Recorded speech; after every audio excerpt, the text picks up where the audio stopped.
my name is Brian Morgan. I'm a senior associate and structural engineer at Magnus and Klemenczyk Associates, Seattle, Washington, United States. I'm a structural engineer for the Capitol Commons projects, Green Hills projects, and Circular Verde projects. The Philippines in general is a high seismic region. It's part of the Ring of Fire. In addition, it's very active from typhoons and high winds. The West Valley Fault runs through Metro Manila, and it is seismically active. But in addition to that, there's many other earthquake hazards that are nearby. There's the subduction zone further out in the ocean.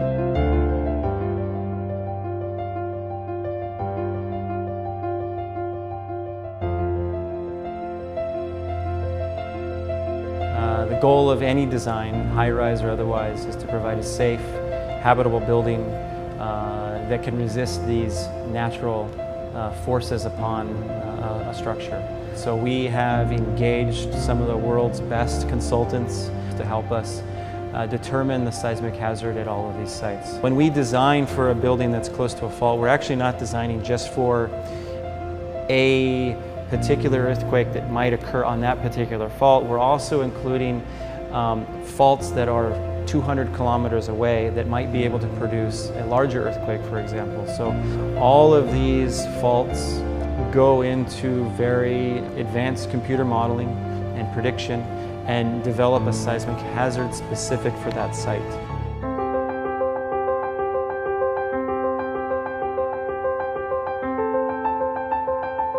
Yeah, so the Royalton at Capitol Commons, the buildings are constructed of reinforced concrete construction.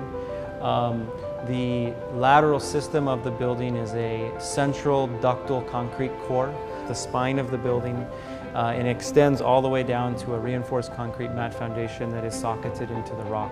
As the earthquake were to come to the site and move, you would anticipate this building would sway and move and deform, absorb that energy. And the ultimate goal is we do not want these buildings to be collapsing under these earthquakes. We want them to be able to resist these earthquakes in a predictable manner and maintain stability for the residents inside.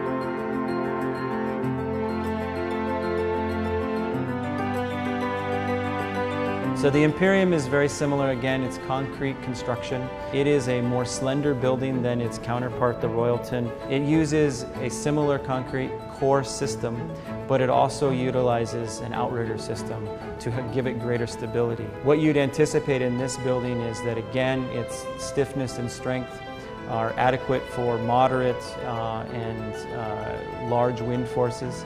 Under a very large earthquake, you would anticipate that the building would react and rock and absorb that energy through yielding of the buckling restraint braces. So these elements are meant to yield and meant to absorb the energy of the earthquake and limit the damage under a large earthquake.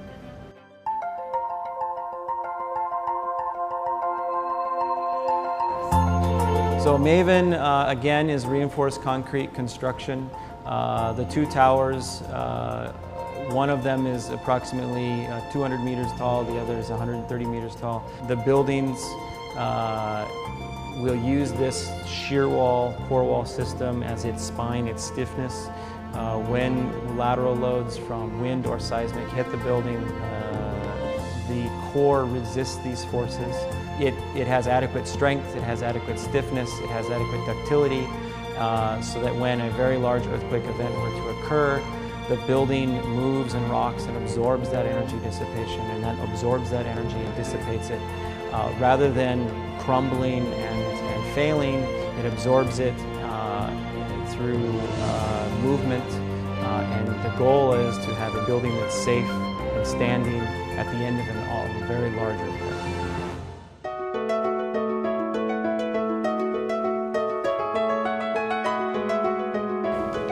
So the Viridian at Green Hills is a tall high-rise building.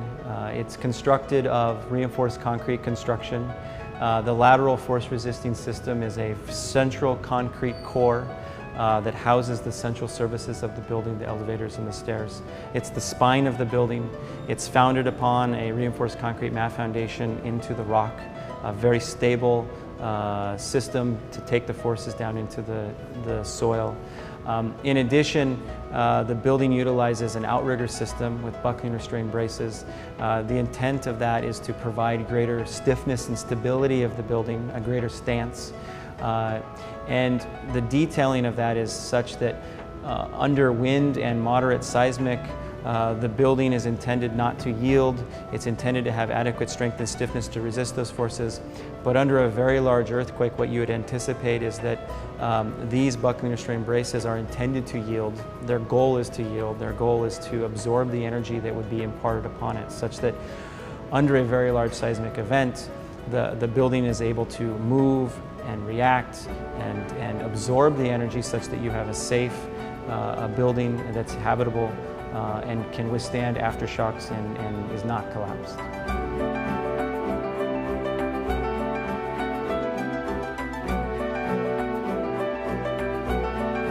So Avila at Circular Verde is a reinforced concrete structure. It's 2 towers that are interconnected. They're not intended to be standalone buildings. They're intended to work with each other. They're connected at the 28th and 30th floors such that under lateral loads, the 2 buildings will act as one. They will share the load and they will resist the forces.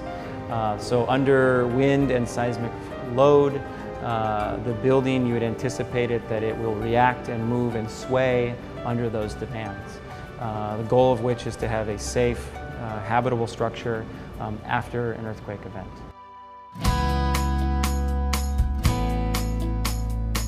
Given the very high seismicity of Philippines and the very high wind demands that come from typhoons, it was important for us to engage other experts in these fields. So we reached out to an international consultant, Lang & Treadwell Rollo, to help us with the geotechnical aspects of all of the sites. It was important to help us define the seismic hazards specific to each site such that we could design the building uniquely for that site and appropriately for that site.